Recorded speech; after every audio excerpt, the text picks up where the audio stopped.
Hello friend, good morning বলবো না good afternoon বলবো? কেন জানো বললাম কথাটা?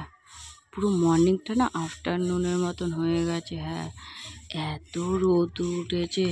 এখন বাজে 8টা, দেখো তার মধ্যে আমি ঘরের জানলাগুলো বন্ধ করে পর্দা দিয়ে দিয়েছি। বুঝেছে ঠাটা পড়া রোদ।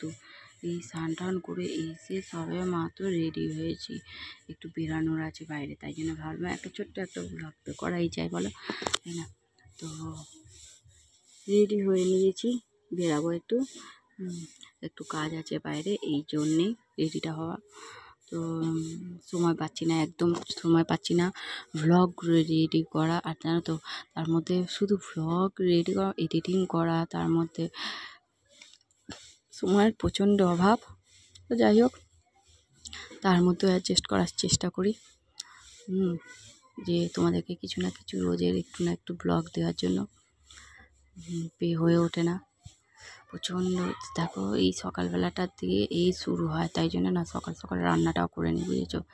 এই গরম আর সহ্য হয় না, এত বিরক্ত লাগছে।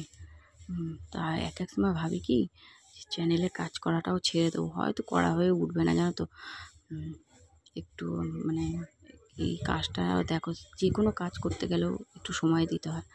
তো সময় এতটা অভাব হয়ে পড়েছে না, সময় দেওয়াটা। ওই জন্য ভাবি যে কী করবো না করবো।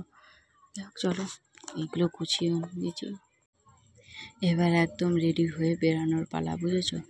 তো চলো রেডি হয়ে নিই, কেমন লাগছে একটু জানিও, বুঝেছো? তো আজকে এই পর্যন্তই ব্লগটা রাখছি, আগামীকাল আবার দেখা হবে তোমাদের সাথে। টাটা।